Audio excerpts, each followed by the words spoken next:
Let's continue on this journey of how to not be triggered. You have likely just experienced this incredible guided meditation. And in the depth of your practice, we inserted an intention. I am witness to my thoughts and emotion. Today, we're going to talk about that and the importance of it. Now, I want to discuss, some of you have been putting comments underneath what this was like for you. And I want to address some questions. And I want to encourage you, every single time you do this guided practice, it's going to be different. And I want you to find a half hour every day during this journey and hopefully beyond to do this practice. And soon we will go over what this tool was designed to help with and why it is so powerful. But for now, I want you to just have the direct kinesthetic experiences that you're having. Okay. Now, some of you have said, I think I fell asleep. Okay. And what I want to share with you is that if at the end, when I cued you to roll onto your side and to come back to awareness and to feel your breath, if you did that, you did not fall asleep. What you did was you reached a meditative state. And the only thing that is similar to that for most of us is sleeping, because that's the only other time that we drop our thoughts and we kind of let go of the sense of self. But truly, you would reach the meditative state. Now, if you're like, well, Danielle, I didn't wake up for 3 hours after, then yes, you fell asleep. And what I will say is that when we finally allow ourselves to just be, we in our society, it's go, go, go, do, do, do. There's so much happening all the time. We don't balance out all the doing with being. That's just the truth of it. And so the moment we allow ourselves to just be, which this guided meditation is about being, the body goes, oh, thank you. We need to deeply rest, and it will drop you into a very deep sleep. This is where your parasympathetic nervous system can take over the rest, digest, restore response. Now, some of you were sharing that things were happening in the body, you were feeling different things, cramps in your toes and legs, and different things going on. This is your body clearing. This is your body actually being able to push things out, which we will talk about in the coming days. Please just know every experience is different. All you need to do is witness it. All right, let's talk about an equation. Talk about being triggered. There is a simple equation that when we look at it, we understand where we have control and don't have control in life. I mean, when we get triggered, it feels like we don't have control. It's like out of nowhere, you're just getting really angry, like it overtakes you, you've reacted, and it's like, oh, this person, like, why are they always doing this? They could just change. What is wrong with people? Why didn't they do the dishes? I asked them to do the dishes. Like these situations that feel so justified inside of ourselves. And there's a reality that I want to just shine a light on, okay? And it all starts with this equation. You have the external world. So the external world is all these things unfolding that we've got no control over, okay? This is politics, this is the weather, these are decisions that our family members make, or our kids make, and health things that come on, this is the external world. Now, we then have our internal response to that external situation, all right? And that is what creates our experience of reality. These together are what create our experience of reality, all right? How we experience life, the reality that we live in. It all comes down to these external things that happen, these life events that occur, and how we decide to internally respond to them. And so I want to give you an example to kind of just set the stage. Let's say maybe you have siblings and you can relate to this. You're like, how did we come from the same household? We are so different. Let's say there are 2 kids and they grow up with an alcoholic father. Okay, so the external situation is there's an alcoholic in the home. Now, we track these kids in their 30s, we catch back up with them. And one of these kids has become an alcoholic. And the other one has never touched a drop of alcohol. And so we ask each one, well, why are you the way that you are? And they both say, well, look at who my father was. Same external dad, right? One of them, their internal response was, oh, well, look at who my role model was. Like, this was inevitable. He's an alcoholic. Of course, they're going to become an alcoholic. Like, what would you expect to happen? And the other's internal response was, wow, I have seen what alcohol can do to a person and how it impacts the people around them. And I never want to do that. I am going to be consciously making the effort to never touch alcohol so that I don't create that experience for my kids and my life and the people around me.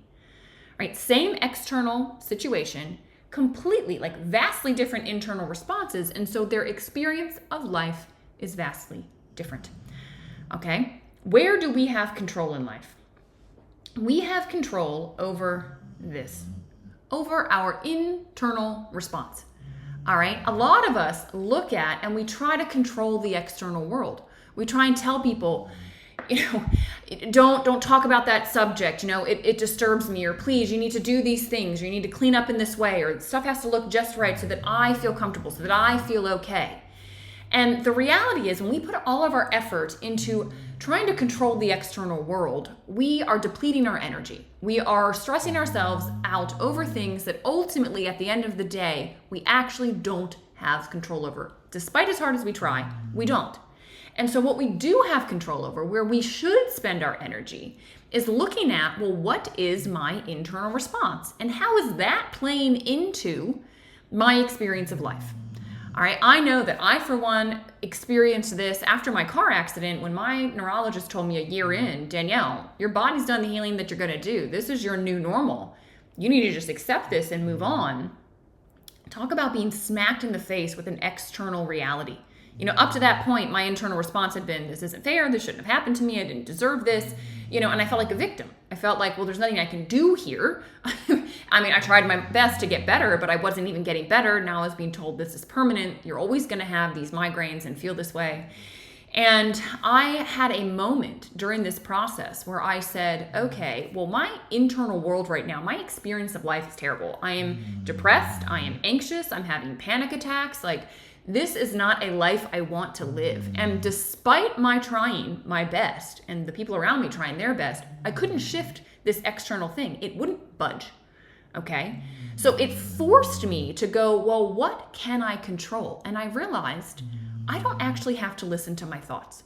My thoughts were getting me super depressed because I would think about my past. I wanted to be snowboarding. I wanted to be, living out in Colorado, my dream life that I had had. And I was getting depressed because that was just slipping away. And then when I would think about the future, I'd be looking at my friends, right? They were going on to graduate school and getting their PhDs and just doing amazing things. And I'm sitting here on the sidelines of life wondering, am I ever going to be able to work again? I can't even look at a computer screen for an extended period of time. How am I ever going to be able to earn money again? And so I would get incredibly anxious. I would have panic attacks. And I said, okay, I can't do that anymore. It is miserable to live inside of my own head. And what can I do? I can just drop those thoughts. I said, I'm just going to just be in the present moment. I am just going to tell myself, let's take life 10 minutes at a time. What can I do right now that is going to shift and change my experience so that I can be happy, so that I can find joy? And it was just moment by moment, maybe engaging in a conversation with somebody I was with, or petting the dog, or sitting outside, or reading a book, or cooking something that, tasted good and was new, and there was some creativity, started drawing, just different things. Because I was looking for what can I decide to do internally that is going to allow for my experience to be one that's enjoyable. It's like new rules had been put on my game of life, and I was like, well, how do I win? And to me, winning was being able to be happy. And so this is what occurred. And what is amazing is that I shared with you, I ended up on the grounds of this ashram, this institute, with Kamini Desai and her father, Amrit Desai, learning spiritual truths, ancient wisdom. And I will never forget, because the first session that Kamini talked, I was sitting listening, and she said, the yogis spent thousands of years contemplating a question. If there was a single truth that, if known, solves everything, what would that truth be? And she said, what they came to share is it's the truth of, the single truth that, if known, solves everything. It is the truth of realizing that you are not your thoughts. And I sat straight up because I went, yes. That was literally the thing that liberated me during my healing journey, because I was like, I don't have to listen to these thoughts, right? They only actually have the power that I give them. I'm going to choose different thoughts. I am just going to let them come and try and bring me down this rabbit hole, but I'm not going to go. I am going to choose to withdraw my attention and focus it somewhere else. And I was like, what else did these yogis figure out, right? They had me because I knew the power of that statement. And I said, yes, that does liberate you. That is the single truth that when you know it solves everything, because it allows you to say, well, my thoughts, my emotions, these internal responses that I'm having to life, they're not me. I can actually create space. I can choose differently. And so what they said is, once you realize this, you can disidentify from them. Rather than that anger just coming and you expressing it, the anger can come, but you can disidentify. You can become a witness. You can look at it. So what is the intention that we are using in this practice? I am witness to my thoughts and emotion. Why? Because I want you to start to realize this single truth, that you are more than your thoughts, you are more than your emotions, you are the thing that is there before the anger, when the anger is there, and after it leaves. You are the witness to these modifications of the mind, of the emotional state of the being.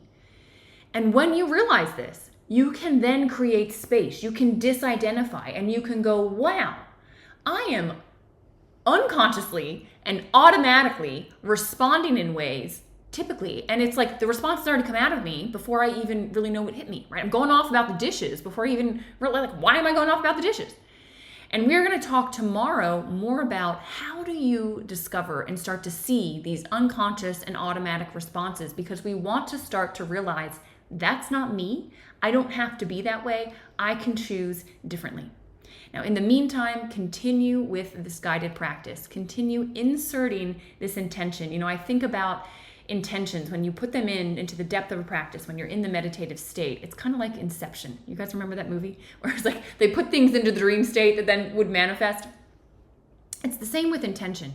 We can start to just drop this, I am witness to my thoughts and emotions, so that when something comes up, all of a sudden that intention comes. I am witness to this. I don't actually have to engage. And we create a little bit of space, a breath of space. All right, so keep it up. If you've got questions, comments, please put it below. I will look at them. We will incorporate them as we continue on this journey.